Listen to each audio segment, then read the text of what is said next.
This is Prime Sports NASCAR on Prime Sports Network. Actually, you could say that, the round of 16. 12. 12 now. Well, round of 16 is gone. Round of 12 Yep. is now. And that Yep. means what? Kurt Busch gone, DiBenedetto gone, Blaney gone, Custer gone. Kurt's in. Who's out? Now you just Blaney, DiBenedetto, Byron, and Custer. Byron, that's right. Okay. I was thinking about this. Is that it's funny because I don't even know who's in from unless it's a big name. There's so many drivers that really don't even belong, like in this playoffs. And I know the other leagues have that same thing. I get it, but I almost feel that it's like even though like you get that crazy upset once in a blue moon in like the NBA where there's no parity, you do get those upsets, but it's like you just don't think that that's ever going to happen. And like an upset would be one of those like a Custer or DiBenedetto getting to the round of 8, something like that, and it's just not going to happen. I don't know. So I don't know. What do you think? Do you think that this 16 driver deal is actually a good thing, or is there a way to actually improve upon it to make it better? I think it's the only good part. I think would be for sponsors. The guaranteed another 4 more cars because we know that's hard to find in sports these days. So it helps guarantee that sponsor. But I feel like for the entertainment value, you really could get away with 12. Once you get 13 through 16, it's the odds of them winning a championship are pretty slim to none. You think 12 is good? I'd rather see 12. I think you got 12 quality cars right now. Okay. I'd say any. So you think every car right now has a chance to go to Final Four? All 12? I feel like there's a path for all of them. Okay. I feel like somebody can get hot out of these 12 right now, yeah. All right. Well, guys, we did not have the Bristol we wanted to have, that's for sure. And it works like that. Every few years, you just get a clunker. And maybe it was predictable that we had a clunker based on the fact it was the last race of last round of a playoff situation. And it just, I guess it appeared, CJ, that there were an awful lot of drivers out there that just weren't very aggressive. I don't know what it was specifically. Maybe that had to do with it. But what's not good is when you see that there's like 6 cars on the lead lap, and then you got to go only like another few cars before you get to cars that are 2 laps down. It's just not good, and it's just it's bad. And hopefully they've learned their lesson, and Bristol will never be a part of this type of a playoff scenario again. I was trying to remember. I don't remember a Bristol race with as many long green flag runs as we had. It was just remarkable how Bristol is a track you expect stuff to be happening in the pack. You expect the leaders to get caught up in wrecks. You expect something to happen and then have a pile up and potentially even a red flag to clear off the straight or the turn. And that just never happened. I think there were only just a couple, not even a handful of cautions besides the stage breaks. And that just enabled those cars that were fast, and there were really only 2 of them, to go out and just completely dominate. And they laid down a whooping on everyone else in the field. And they were in a complete class among themselves. And it was very clear that as long as the green flag stayed out, it was just going to be those 2, and ended up with a 0.310 margin of victory in what was not a very contested race for the end. So yeah, ultimately a very disappointing Bristol. Yeah, because see, the way I'm gonna look at this as, look, we all know Kyle's been great at Bristol, so to see him second place, not a surprise. But the fact that Kyle had so many laps to pass Kevin Harvick and couldn't do it. Kevin Harvick is not this great Bristol driver. The fact that he couldn't do it leads me to believe that, if this was a normal Bristol race, I'm not sure those 2 cars would have been first and second. I think there would have been better cars that would have been ahead of those 2. And I just think we got a situation where it was just a terrible race under the circumstances, and these 2 cars just happened to be there. And I could not believe Kyle could not pass Kevin Harvick. Yeah. Looking for the restarts, never got the opportunity to make the changes or have a lunge on a restart. Yeah, I think from what Kurt Busch kind of must be the Nostradamus, or you want to call it, before, because he said it is called. He's like, I don't know if Bristol's gonna be like you all expect it to be, and he's right. Now looking back on it, I think Bristol and Richmond need to be regular season races again, and like you said, points mean too much right now, especially in the playoffs, stage points and finishes. That you're not going to ruffle any feathers, and you're not going to try to wreck somebody. You're not going to try to risk damage in your car, because how many times have we seen at those tracks you might purposely wreck somebody, and either A, you get retaliated back against, or you have damage yourself. So he's like, it might be kind of one of those follow the leader parades. And I think looking back on it, he was right. The spring race was old Bristol. I went through the quotes, and they all kept saying, I think we had 20 plus lead changes. We saw Logano and Elliott pissed at each other. Hamlin crashed while leading with 11 to go. Keselowski stole. But then you look at this race and it's like, well, it was nighttime. It had more grip. It should have been better. And like the All-Star race, they said the reason that was kind of a clunker was because the PJ1 made it feel like you're driving on an ice skating rink. Well, they didn't reapply it this time. They had past data. They ran an all-star race, and they ran the spring race there. You had a truck race. You had an ARCA race. You had an Xfinity race. They didn't reapply the traction compound. It should have been a better race, and it was terrible. So I feel like maybe Bristol, as in theory it sounded great as a cutoff race, thinking, oh, there's going to be some fights and people are going to knock each other out of the way. I don't think it's going to happen. All right, well, how would, if they do it again, though, how could they, give me some creative ways that they could make it, not just for Bristol, like you said, for Richmond or any other race. How do they make the drivers aggressive in the playoffs? It doesn't even make any sense that you're in the playoffs and you're not aggressive. So we have to make this we have to force the aggression. How do we do that?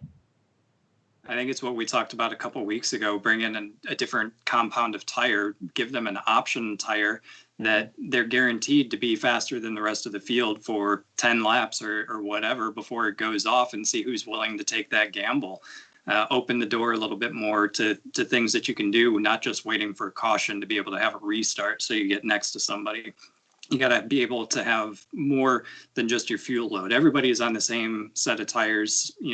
Grip is relatively going to be the same for everyone. You're going to have comers and goers, certainly. But if you add a new compound that degrades exceptionally quickly, and then you have another rock hard one that lasts forever, you're going to have a much more exciting race, I think. What about the whole deal with points? How do we take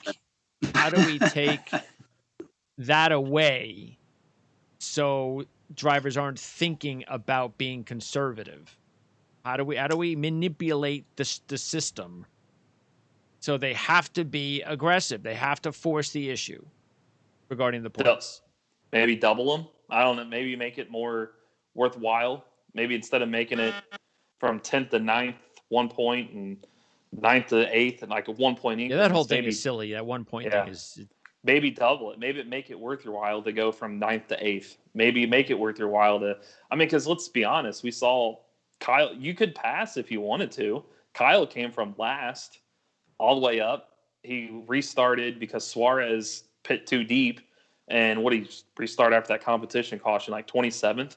And he was second by the end of the stage with really that only caution. So it showed that you can pass. You just have to somehow make these guys want to pass. That's the age-old question. Like, what will make you want it? So, like CJ said, the tires, force them to fall off, force there to be a strategy involved to where you've got to make a decision one way or the other. Or the other factor, the points. Or my thing is double the stages. Who says we had to have 3?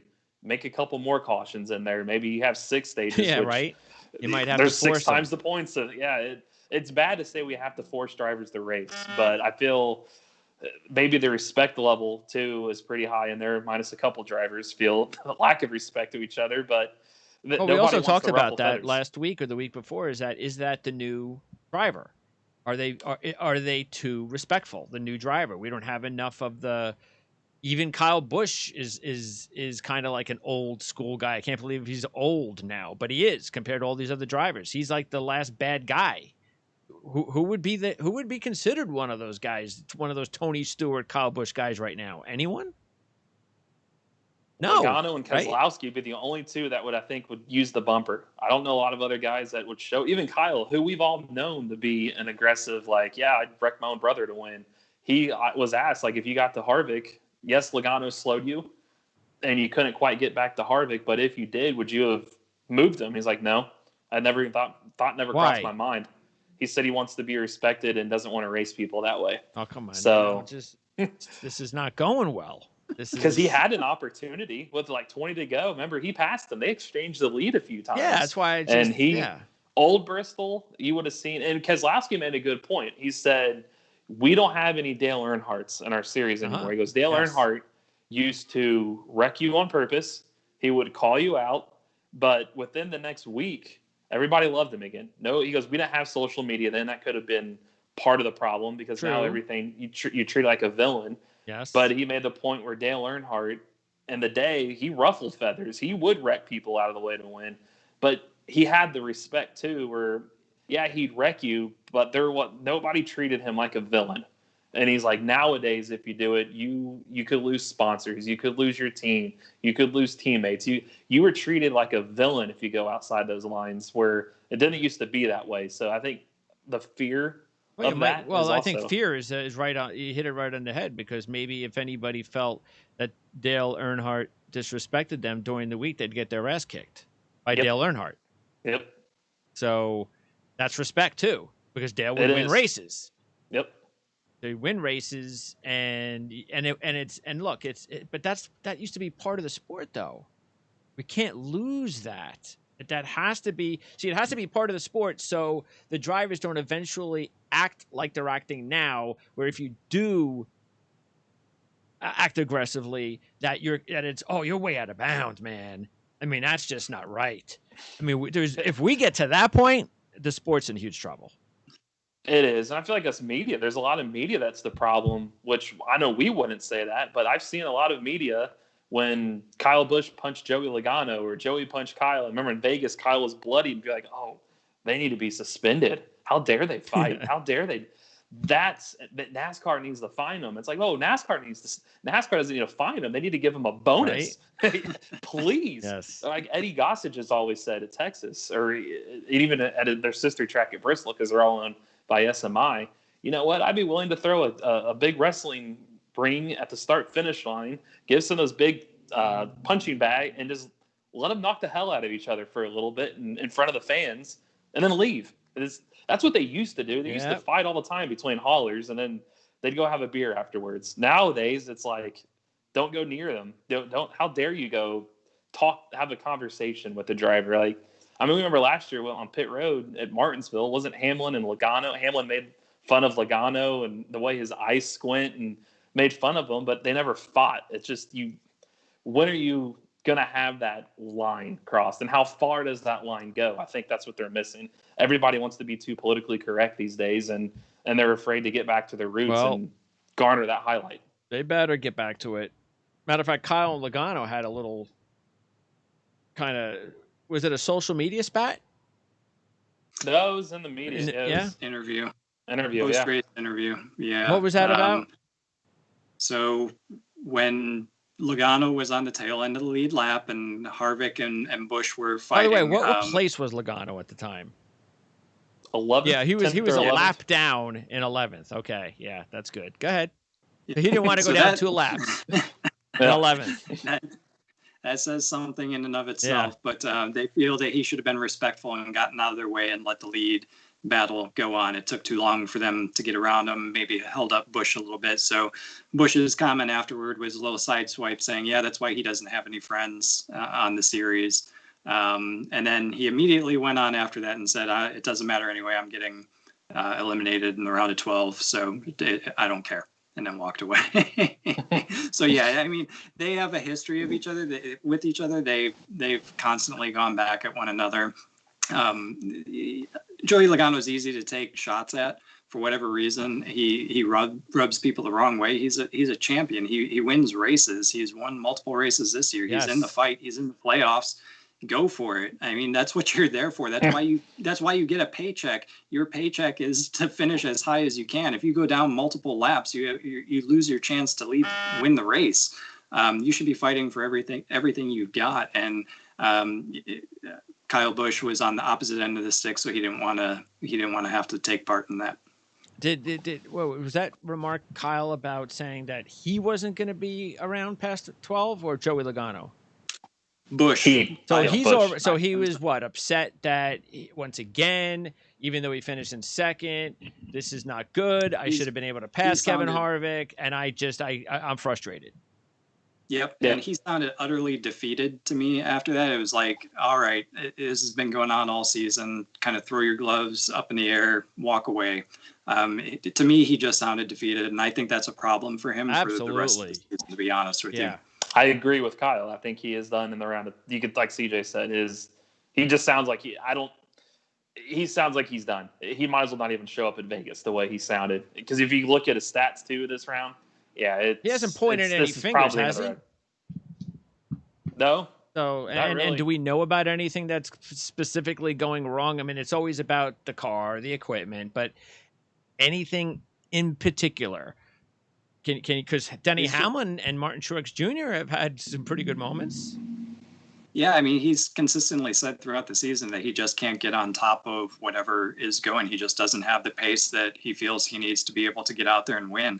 And, I've been a cheerleader for him pretty much the entire season. I feel like he's got the speed. He's been around the top 5, but you've pointed out multiple times whatever this race at Bristol, whatever day it was, I guess it was Saturday night. That was the first time he, in my recent recollection, that he got out there and led long stretches of a race and actually looked like he could have won it. So I think he felt like that was his chance.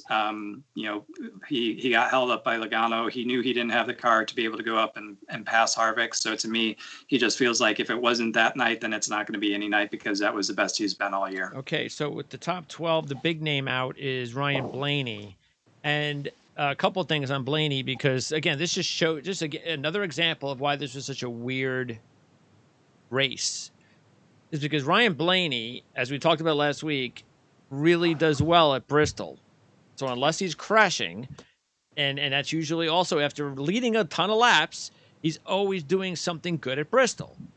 So here he comes from, outside position. He gets himself all the way up to 5th place. And then all of a sudden, out of nowhere, and this just also is a point regarding how much we love our TV analysts, because he's in 5th place. They now go to a break. Okay? You're in a break. You got about a minute there, and you're watching whatever you're watching. And then they come back from the break, and I think it was about a minute or two after the break. And I notice I'm looking at the positions, and Ryan Blaney is like 20th, and I'm like, how the hell did that happen? He was 5th before the commercial break. I was like, that can't be right. I rewound my thing. I was like, no, I missed something. Something happened. They had to have said something, and maybe he got a penalty, and I don't know what happened. What did I miss? Nothing. I missed nothing. They said nothing. So they come back 2 minutes. The main driver that everybody's looking at, that everybody knows should be inside the round of 12, that has to make the big move, that is making the big move, just went from 5th to like 20 or 25th, and nobody says anything for about 5 minutes. Yep, that's your broadcast team. That's the big factor where I hate that they're not at the track. That's the main thing that they're missing. His tires went away. Penske missed the setups. That's why you saw them fall off so bad as a run went on. And I don't know why they didn't talk about that and further. I mean, you saw Logano fall. I mean, they were at one point in the race, like you said, all 3 of them, and you throw into Benedetto, their Alliance car, were on the top 5. And then by the end of the first stage, like you noted, they were gone. But they never mentioned why they were gone or what was going on. And they were struggling with the handling because the tires would fall off, and they put their car more on short run speed, thinking there'd be more cautions than long run speed, and the tires fell off. They missed it. But yeah, they never mentioned it. And Byron, another guy trying to get his way, he was on the bubble, gets in a wreck, and they don't even have the replay of it. They just say, "Oh, I think he hit back at Christopher Bell's car because he's got damage." Yeah. But that's not what happened. He ran into the back of him because Joey Gase stopped on the track. Yeah. But like you telling me you don't have a camera that's showing that again? A Hendrick car, the 24. He's on the bubble, needs to get into the stage, and all you could say is, "I think he hit Christopher Bell." No dip. Yeah, his front end's damaged and hit. But tell what happened. Oh, you can't. Wonder why? Because you're not there. Yeah. That's the problem. If they were in the booth that's what happened. If you're on commercial, they at least could look out the window and see what's going on. But their window would have been the Charlotte Motor Speedway. Right. It's like if 30,000 fans can be in the grandstands at this track, why can't 4 guys be in TV booth secluded Is there an from the explanation 30,000 on that? fans? Seriously. They've not said a word, and I can't figure this out for the life of me. I don't other than maybe money. Maybe they're trying this out to see that can't be it. If that's it, they're in big trouble. If they're worrying about Fox getting Sports broadcasters at the track. thing. They said they're trying to look for cutbacks places. Oh, well, that's failed. I mean, that failed weeks ago. They should have. Oh, that didn't work. Let's get these guys back to the track. This is another prime example. Yeah, we need these guys in this booth. Yeah, it's awful. This is a prime example. Those are 2 big factors on playoff drivers that didn't make it. And again, we watch a race to tell a story, paint the picture, tell us what we're seeing, and you can't even do it because you're not there. That's a big factor in why being at a track. And yeah, that was baffling. Yeah. And by the way, now I'm thinking about it. What I was seeing was the points. I remember Blaney had gotten to like 12 points or something like that of getting in. And I was like, wow, that was fast. To getting to 5th, he actually has a chance to not win the race and still. And then that's when it came back and I looked and he was like 37 points back. And I was like, because there was a lot of changes at that time, not just Blaney.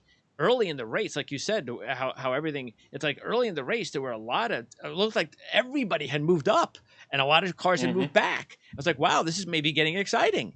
And then like in 5 minutes it changed and the same drivers ended up way back and nothing was explained.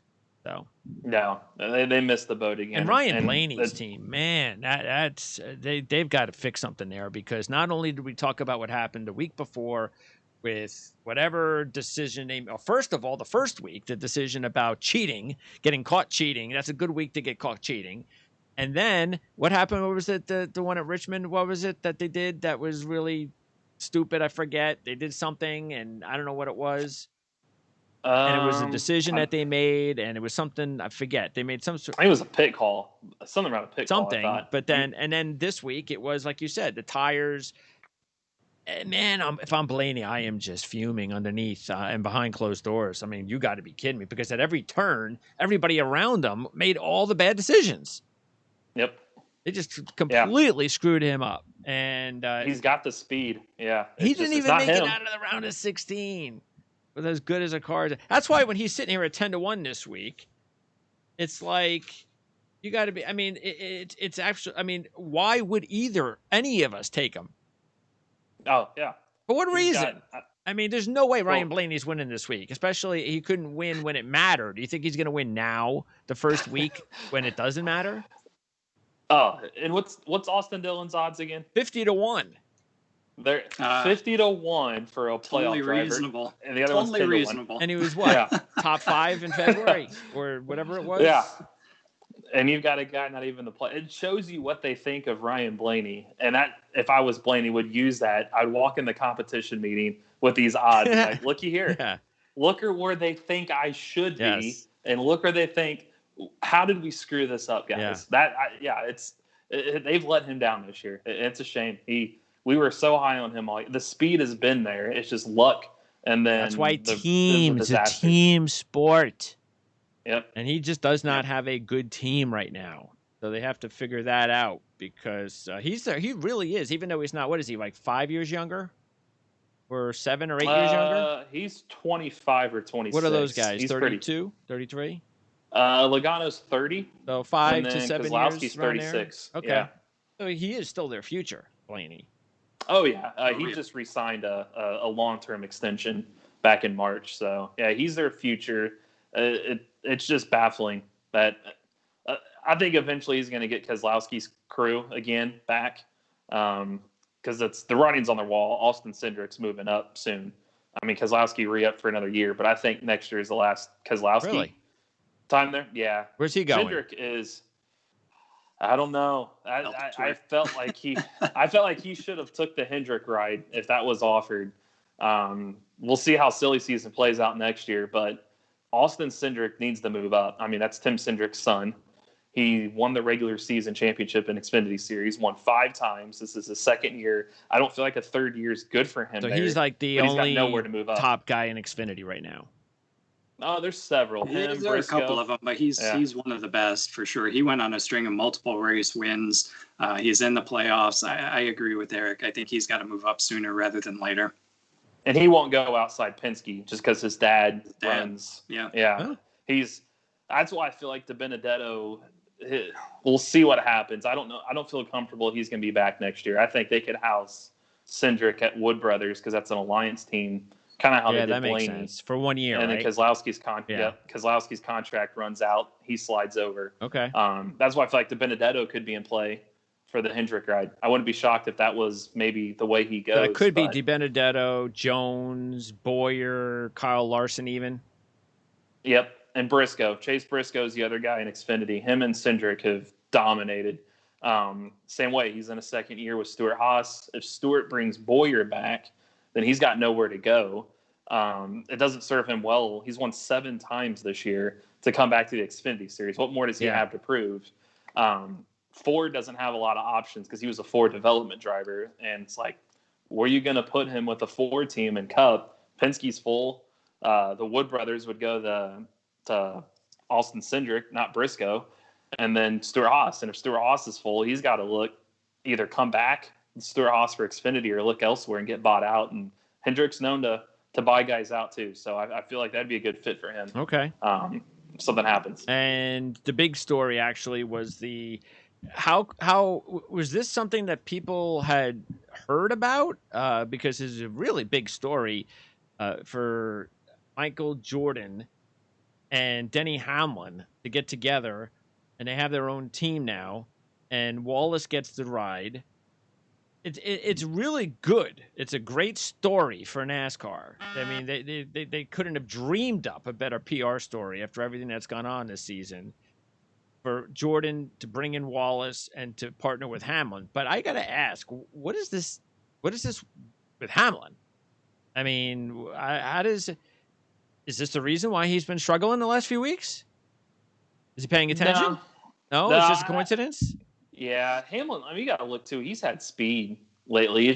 He's had bad luck. I mean, Darlington, he was third, and he was wanting to come to pit road and got rear-ended by, again, we talked about NBC missed that, rear-ended by Jimmy Johnson, missed the pit, and fell from 3rd to 13th. So he had a top 5 car. Yeah, that's right. We saw Hamlin look like some damage. How did he get that damage on his car? Yeah, and he got rear-ended. Let's not talk about it, though. Yeah, he's only Denny Hamlin. Yeah, should be a championship favorite, but yeah, let's just ignore. Yeah. Richmond, he won a stage, was quick. I think he speeding on pit road or too many men over. He had a pit road penalty. Took him back out. Wow. And then Bristol, I just think they swung for the fences and just missed it a little bit. They weren't worried because this is funny because there's a FedEx truck literally sitting right to my right now. Dang. Perfect. Good timing. Delivered. Good product placement. FedEx, if you want to sponsor us. Who is the sponsor, by the way? Do they have one like already set up? I heard that Wallace has Columbia Sportswear, so I'm sure that's going to be part of it. I'm not sure. DoorDash. What's Columbia Sportswear? Like a outerwear. The skiing jackets and things like that. As a main sponsor? One of them. Okay. He's got a lot of money. I heard he's got over $20 million to bring. Who? DoorDash. So they're going to contribute one of the biggest sponsors. Well, now who would have thought that Bubba Wallace would be a really good, would drive sponsorship to a team? Who would have thought of that? Did any of us talk about that? Did all 3 of us talk about that within the last year?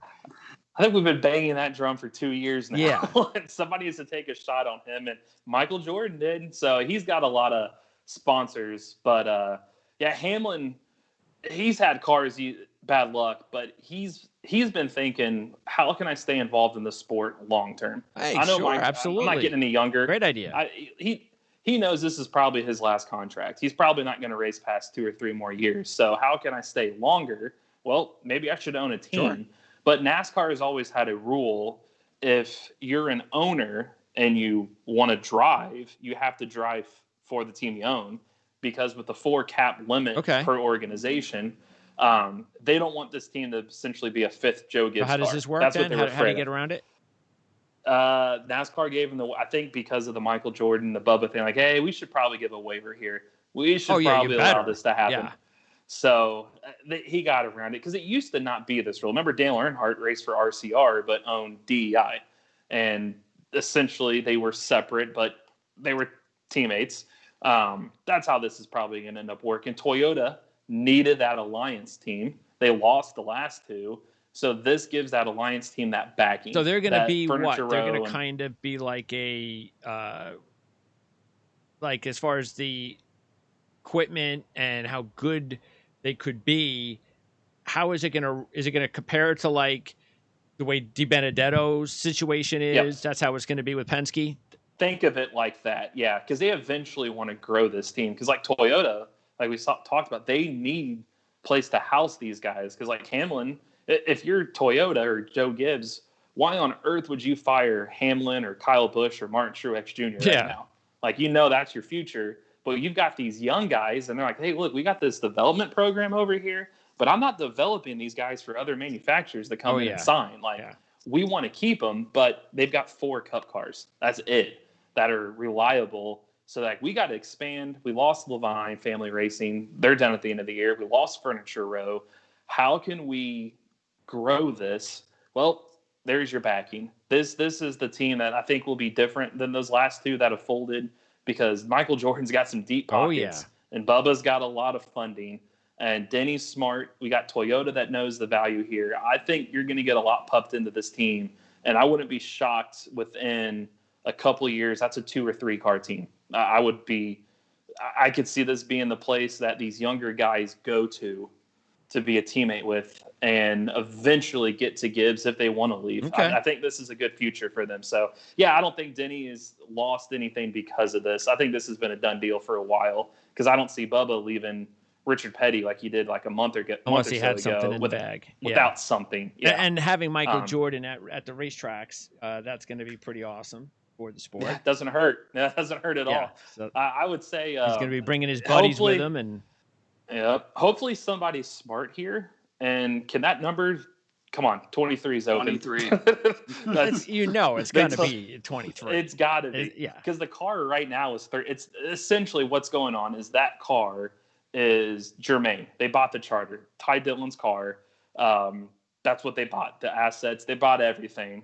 And they're taking everything from Levine too, the car that's folded, or the team that's folding, all their equipment, and they're merging it all into one and making that their team. So they've got plenty of resources now. It's already 13. Can we just take the 1 out, put a 2, and make that 23? Is this a situation, too? We always talk about, again, the entire team, the crew chief, everybody.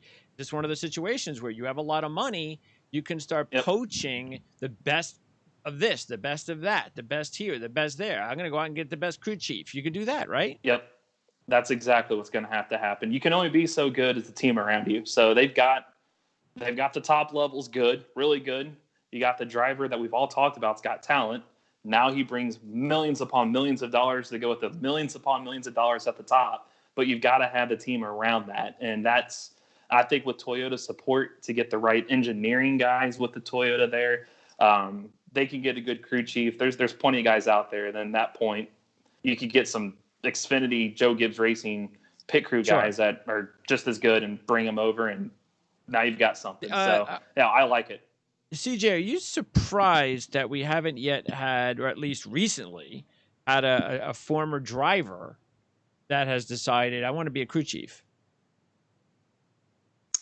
That is an interesting question. I would think that it's probably unlikely. I think a lot of crew chiefs start off as drivers, but for whatever reason don't get the breaks, and they know they know what a driver needs. They know the questions to ask, and that's kind of how they come up in the sport. So I think they kind of both start from the same spot, and then you hit a fork in the road depending upon circumstances, luck, availability of cars, and you go one of the directions. If you're not able to go as far as you want in the driving direction, then you go over to crew chief. I think after you've done your time as a driver, and your time is up and you're not looking at other series and you're literally stepping away from the car, I think ownership is generally the route that you're going to end up going, versus kind of taking not a step back, but going back to where that fork in the road happened, where you need to build up the experience to become a crew So what's chief. the difference between a former player that decides I can be a coach, as opposed to why the crew chief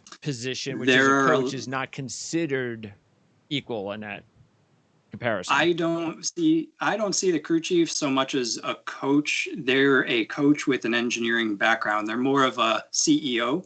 They're able to pick the right people and put them in the right places to get the job done, to make the organization as a whole better. So there are coaching pieces that are part of their personalities for sure. But I think from, knowing the engineering side, knowing the athletic side for the pit stop guys, knowing the way interpersonal dynamics work, that's what their strong suits are. So the real coach is actually like the owner is actually. It could be an owner, it could be the spotter, it could be a driver coach, it could be somebody who you don't necessarily hear of that's on the team that consults with the driver and kind of helps through that. Rick Mears is a driver coach and a spotter. There are plenty of former drivers that are up there and coaching the drivers through the radio throughout the races. I think that's the route that you're going to go if you're that driver, post your career and behind the wheel. Well, and you got go ahead. Go ahead. I was going to say, too, you got to think these drivers now aren't like they used to be, as far as a lot of these guys don't know how to set up a car. Yeah, they don't know true. what, like CJ said, the engineering. It used to like be, you'd see Dale Earnhardt you'd see exactly. That's how it's kind of what's happened. You used to see in the 80s, these guys have a wrench and a hammer in their hand working on their cars. Most of them now, if you ask them that, they're like, I have no freaking clue what these guys are. I can tell you what it feels, what I need it to feel like, but I don't know how to make it that way. Ryan Newman would probably be the only driver that I think, because he graduated from Purdue. Like Kurt Busch, coincidentally enough, was asked that today if he thought that he'd be maybe because he has a setup background, if he'd want to be a crew chief, and he's like, no, I tried it once for my little brother in ARCA, and he said he was Kyle's spotter when Kyle was crew chief coming up one race at Charlotte, and he goes, I had no idea. I don't know. I know how to set up a car and I know what it should feel like, but I don't know how to. If you're asking me to make the change, I don't know. I don't have the smarts to know a pitch strategy call or have the math, and I don't know how to do all that. And so it's going to take a driver like a Newman, somebody old school like that. These new age kids, they don't know. This is far, but you try to tell them to point the engine. I don't know if they would even know where to point you in the right direction. I know where my seat is. I know where the steering wheel is and the gear shifter. I mean, let's be honest. How many kids coming up now know how to shift a car? I don't think you have a lot of kids that even know that. They'll hop in and see a gear shift. What is that thing? Yeah. So that's what we're getting to. So I don't see a lot of these drivers having that engineering mind. Chastain, by the way, is taking over for Kyle Larson, 42, right? And that is okay. So that's a done deal there. And so really, it looks like if Kyle Larson doesn't get Jimmy Johnson's ride, he's probably not going to get a ride. The only other one he'd be in the running for is Bowyer's. So the Johnson Bowyer rides are the top two rides left. Yep, that would be the next. The next domino is going to be DiBenedetto, because he said last week Wood Brothers, they're in their contract is the end of the month to let him know, are you back? Because he's got a deal through 2023 with them, but it's a year by year. The team holds the option. Yeah, but you guys made sense with Centric, you said? That makes a lot of sense. Penske's going to make that call for him, I think. So that'll spark the next domino to fall, but then Hendrick could sit back and wait for Stuart Haas if I were them, is what I would do. I would see do they bring Bowyer back, or do they bring Briscoe up? Yeah, it's time to move on from Bowyer. You gotta get fresh blood. Because Hendrick could bring Boyer in for a year and kick the tires on that, and then wait till next year's free agent class too. So if I were them, I would wait, because if they cut tires with Briscoe and he has nowhere to go, you can buy him out and bring him over. So I think the Boyer ride's the next after whatever decision Wood Brothers decides here next week. All right, 5 minutes to go here, and both of you guys, well, you actually still benefited even though we didn't win, but Eric, because Kyle's on your fantasy team. And so for the second straight week, you've done pretty well on your team in general, and you actually gobbled up some big points this week on CJ. And even though you must be hitting yourself for giving up on Eric Jones, now Eric Jones shows up and he's not even in the playoffs. Exactly right. But CJ almost hit the home run with Kyle Busch.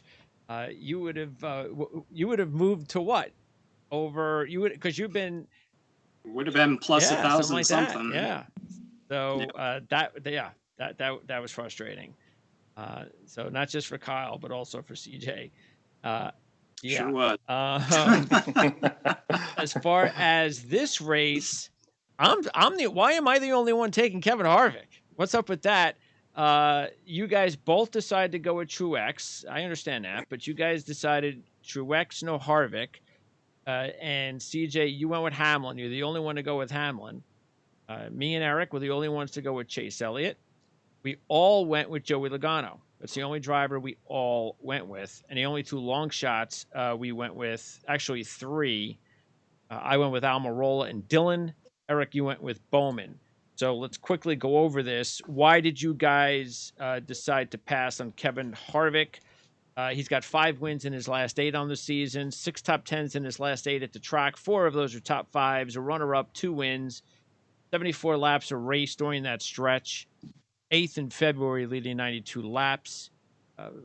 CJ, why did you say no to Harvick this week? 2 out of 3 wins in the first round of the playoffs.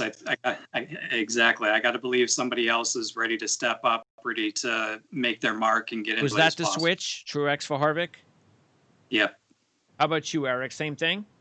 Exact same thing. Yeah, I just have a feeling my hot take is Hamlin and Harvick are shut out this round. I feel like Harvick will be solid, but what he said after Bristol too about Vegas, they struggle on that track. They struggle on tracks with low grip. And you look at the tracks with low grip, Richmond, he finished 7th. Wasn't really a factor. And Vegas, he was 8th in the spring race. Yes, he was runner-up in this race last year, but you look at Stewart-Haas in general, 8th, 12th, and 21st were the top 3 finishers from the spring race this past year. So I don't feel like he's got it for those odds when they can get Truex for a little bit more in a track that suits him better. Yeah, 8th or better in 6 of the last 8, including a runner-up and 2 wins. That's Truex at Vegas. He was 20th in February. Hamlin, and again, you're the only one, CJ, to go with Denny Hamlin, 17th in February. No top 5s in his last 7 at Vegas. He hasn't won at the track. He's only led 18 laps. Why Denny Hamlin? Well, we've had qualifying the last 4 times we've been there, and 3 out of those 4 times he started inside the top 5. So it's not like he doesn't have pace. It's about making it all the way through the race. I think he's been strong. He's been the one that's been able to go head-to-head on a week-to-week basis with Harvick. So I think he's got speed. He's just got to pull it together for a full race. We'll see.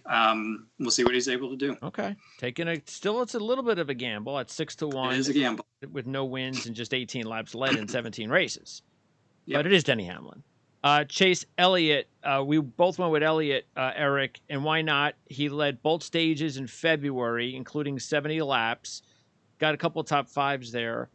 And in general, quickly, in less than a minute, what happened in that race? In the sprint race? Yeah. He blew a tire while leading. It just didn't have it, so he wrecked at turn 1, got into the wall. But other than that, he was dominant. So I think he'll pick up where he left off. Okay. And then also Keselowski, you both of you guys went with Keselowski. 10 straight top 10s. Actually, if you look at Keselowski and Logano at 7-1, and once again, both you guys went with them. Why not? Combined 19 straight top 10s in 20 races. So that's pretty damn good combining those two. and that includes 13 top fives and 5 wins if we're combining both of them. So they have dominated this track. Logano's won 2 out of his last 3 overall at the track, and Logano's led at least 46 laps the last 4 races here, and 54 laps a race over his last 10.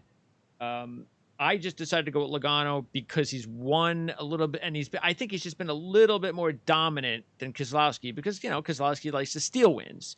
That's what he's done here. He 20 laps, 50 laps, that kind of thing. Where Logano, I think, has been a little bit more stronger overall. But I can see where you guys were going. If you had to take one of the two, who would you go with, CJ? Logano. The reason I threw Keselowski in was because he was fast early at Bristol as well. So he's got the speed now that we're in the playoffs. He's had the speed all season, so I think he's got that little bit of an edge. But if you're having to choose between the two, I'd definitely go the question, Logano Eric? route. Same exact reason. I feel like Logano is more a top 5 guy, where Keselowski is more of a top 10 guy. But like you said, he could still win on pitch strategy in the end. But outright pace, Logano's got him right now. Kyle Busch, even though people might think of, hey, maybe Kyle Busch 8-1, those are good odds. That's where we want to see him. But he only led 24 laps in his last 6 races, and at Vegas, 15th in February from the pole. So and utterly defeated after last week. Yeah. And this was a track that not a lot of long shots. But quickly, CJ, what did you think about the Almirola, Dillon, and Bowman? Those are the 3 that Eric and I took. Almirola has 3 top 10s in his last 5 at the track. He's coming on now again, 9th, 8th, and 5th in his last 3 races. Bowman, I'll let Eric explain why he went with Bowman. Because I don't know why. And Dillon, he was 4th in February. He's got 2 top 5s there, and he's got 6 top 10s and 7 Xfinity races with 4 top 5s, a win from the pole in 2015, leading 183 laps. And I figured, why not Austin Dillon at 50-1? Yeah, I'm with you on the Austin Dillon. I'm interested to hear Eric on Bowman. I would choose Dillon and Almirola, that bunch, but I would put Dillon up top just because of his recent momentum. He's been really strong. All right, so Bowman, 6th in this race last year. Yes, he finished 13th in the spring, but he was leading when that fluke caution for Ross Chastain, of all people, came out, and he was the damned if you do, damned if you don't scenario where either you pit and nobody else does, or you don't pit and everybody else does. So he pit, and he got back up to 13th. 4 top 10s his last 5. He had 2 in his previous 19 before that. So I feel like they got some momentum. I feel like this is a track for Stewart-Haas, and Gibbs may not have it compared to a lot of other places. So the door is open, and he's one of 2 playoff drivers with Hendrick. So I feel like the 2 Hendricks and the 2 Penske's are going to be right there at the door. And quick note, Vegas, 3 of the last 4 winners at Vegas started 10th, 13th, and 24th. So starting position doesn't seem to matter at Vegas. Chevy hasn't won the last 7 races at Vegas. Ford's got 5 wins in the last 7. And quick driver notes from long shots. Reddick won the Xfinity race last year. DiBenedetto was runner-up in February of this year at 50-1. Bell in Xfinity Series has 2 runner-ups and led 154 laps in his last race in the Xfinity Series last year. Custer, meanwhile, had 3 straight poles in the Xfinity Series dating back to last year. So that's going to wrap it up, guys. Quickly, CJ, rotowire.com. Rotowire.com will have Fantasy Trucks preview up tomorrow, Fantasy Xfinity after that, and then Fantasy Cup, and then 24 hours after the race, sometime on Monday, we will have the recap up from Sunday's race. Eric?